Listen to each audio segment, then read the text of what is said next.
How do you recognize your soulmate? This is a question that many people struggle with. Have you ever wondered if you've already met the soulmate God has chosen for you? Maybe they've crossed your path, but because there were no obvious signs, you unknowingly overlooked them. When it comes to love, we often expect a Hollywood moment, their eyes meeting yours across a crowded room, an instant feeling that says, "This is the one." But the truth is, God doesn't introduce your soulmate the way the world or movies portray it. There are no flashing signs, no emotional background music. Instead, He works in a more subtle way, through divine timing, seemingly ordinary encounters that hold deep significance and doors that open at just the right moment. The real question isn't who will you meet, but rather, are you ready? Your soulmate may already be moving toward you, but do you have the awareness to recognize them when they arrive? In this video, we're diving into 3 powerful ways God introduces you to your soulmate, even when you don't realize it. If you've ever asked, "How do I know if this person is truly from God?" or "When will I finally meet the one?" then this message is for you. Get ready, because by the end of this video, you'll gain the clarity, confirmation, and confidence to trust in God's divine plan for your love life. Many people think that a soulmate is simply a life partner, but it's much more than that.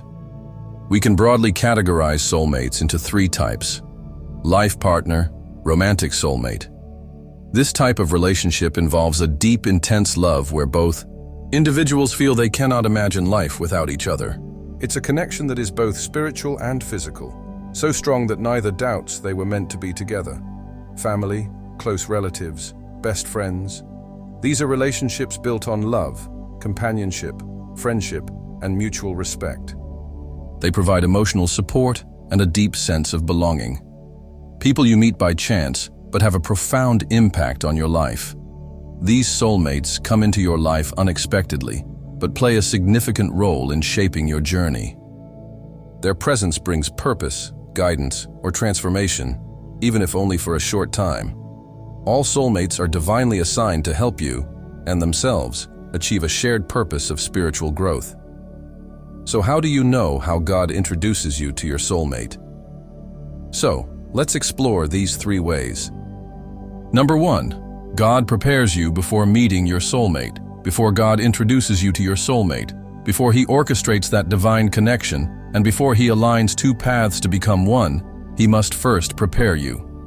A soulmate is not just about companionship. It is about covenant. It is not just about emotions. It is about elevation. It is not just about attraction. It is about assignment.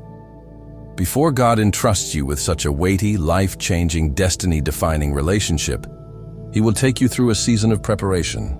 He will refine, shape, and mold you, so that when you meet the one He has ordained for you, you will be ready, not just to receive love, but to steward love in a way that honors Him.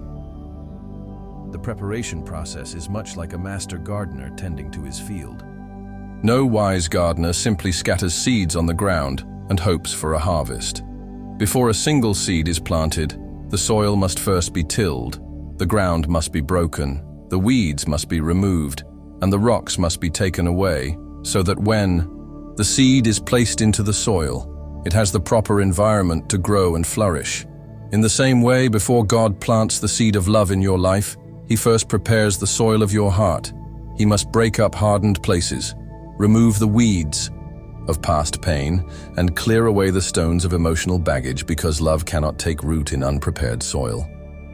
God will often take you through seasons that feel like delays, setbacks, or even suffering, not to harm you, but to prepare you, because what He is bringing into your life is too great for you to mishandle. So, how do you know when God is preparing you for your soulmate? First, He will take you through a season of healing, because you cannot build a healthy relationship while still carrying wounds from your past. God will begin to expose areas in your life that need healing: childhood wounds, past heartbreaks, disappointments, and even internal struggles that you may not have even realized were there. He does this because He does not want old trauma to corrupt a new blessing.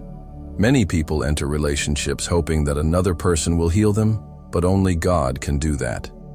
If you are in a season where God is bringing healing, do not resist it.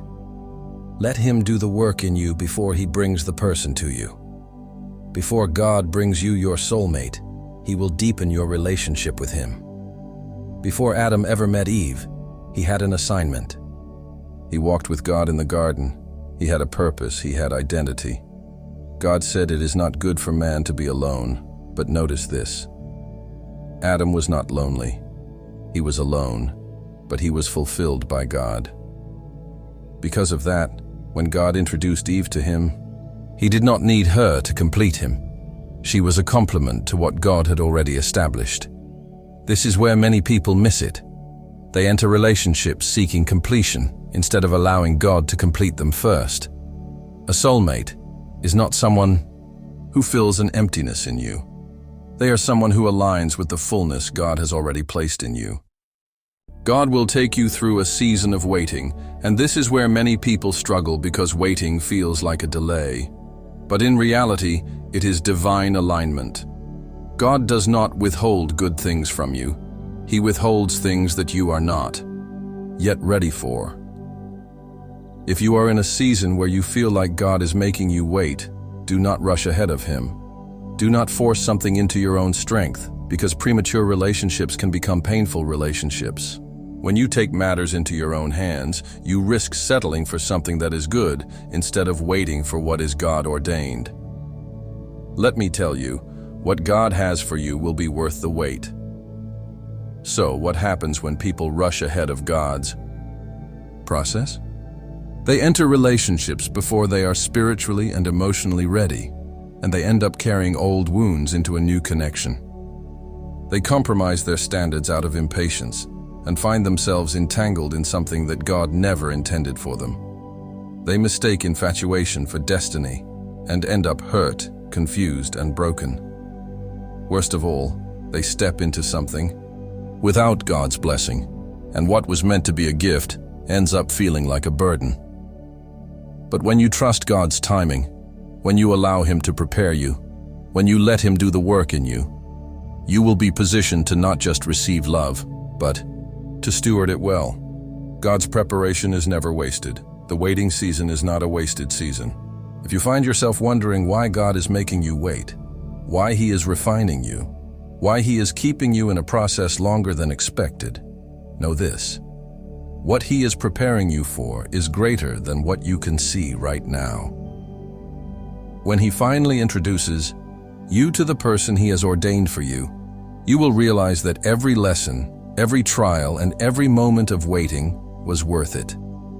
Because God does not just give you a relationship, He gives you a divine partnership, a connection that brings glory to His name, a love that reflects His covenant, and a union that advances His kingdom.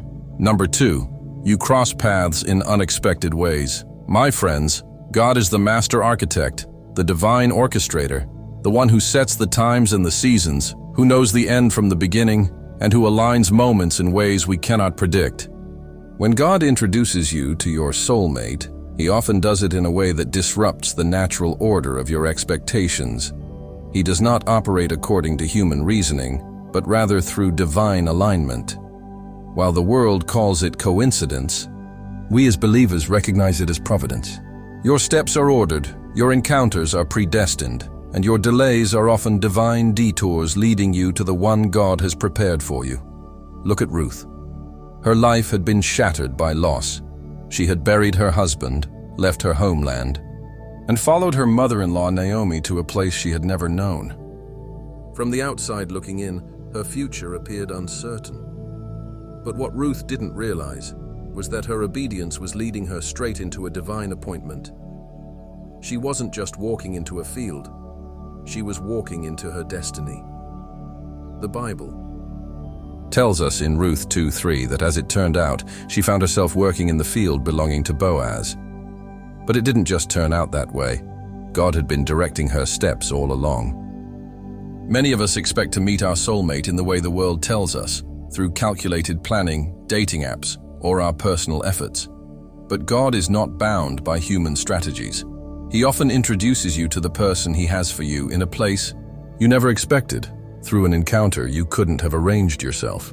It may be that a sudden career shift places you in a new city where you meet the right person, or perhaps a closed door redirects you into an environment where your destiny and your divine connection intersect. Some of the greatest love stories in Scripture were not built on human manipulation, but on divine intervention. Consider how God orchestrated the meeting of Isaac and Rebekah in Genesis 24. Abraham's servant was on a mission to find a wife for Isaac, and while he was praying at the well, Rebekah just so happened to arrive at that exact moment. But it wasn't just a coincidence. It was divine alignment. The servant had prayed for a sign, and Rebekah fulfilled it perfectly. What the world sees as randomness, God sees as purpose. Let me speak to those who feel delayed, frustrated, or even disappointed. Some of you are discouraged because love has not come in the way you expected. You thought by now you would have met the one, that relationship would have worked out, or that your soulmate would have shown up by now. But can I tell you something? Sometimes God has to let you experience disappointment so that you can be redirected to your destiny. If Ruth had remained in Moab, she would have never met Boaz. If Joseph had never been betrayed, he would have never been positioned in Egypt to fulfill his purpose. If Paul had never been arrested, he wouldn't have written some of the most powerful epistles in the New Testament. What you see as a setback, God sees as a setup. God may be closing one door because he is aligning you for the right connection. When the time is right, your introduction will not be forced. It will be effortless. It will be an intersection of destiny, the manifestation of God's sovereign plan. But notice something about Ruth. She was not sitting around waiting for Boaz. She was moving in obedience. She was working, gleaning, and serving. She was in the field. Too many people are waiting on God to move, but they are standing still. You cannot sit in inactivity and expect a divine introduction. God orders your steps, meaning you must be stepping. You have to be in motion, operating in purpose, developing your character, and strengthening your faith. Ruth wasn't focused on finding a man. She was focused on fulfilling her assignment. And that's when she walked into the field of favor. Some of you are about to step into a season where God is going to introduce you to people who will shift your destiny. So let me ask you, are you positioned where God can bless you? Are you operating in obedience like Ruth? Are you in motion, trusting God's timing? Divine introductions happen when faith meets obedience. God is not asking you to figure it out. He is asking you to trust him.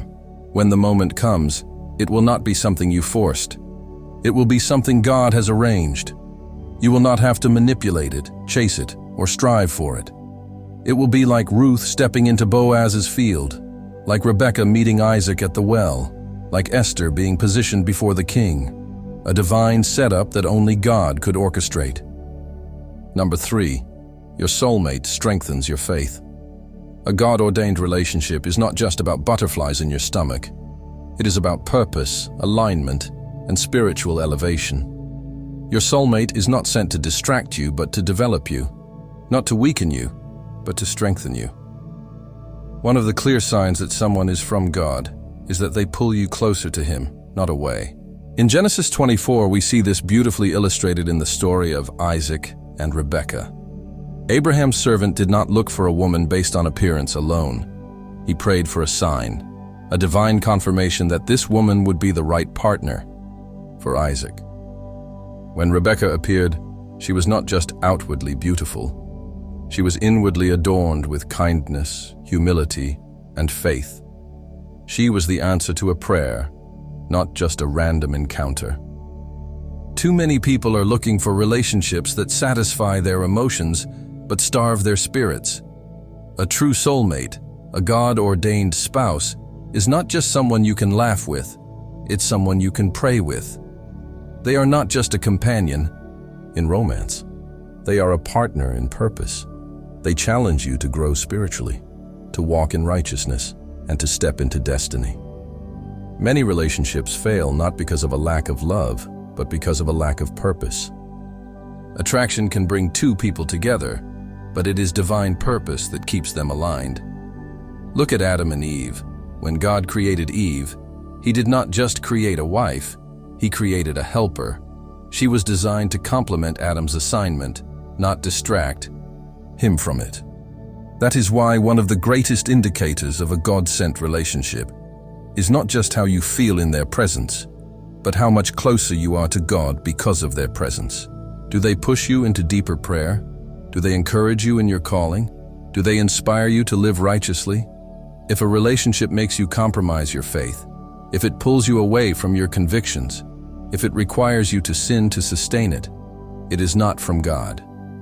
We live in a world that prioritizes chemistry over character, romance over righteousness. But a God-ordained soulmate is not just someone you want. It is someone you need for your purpose to be fulfilled.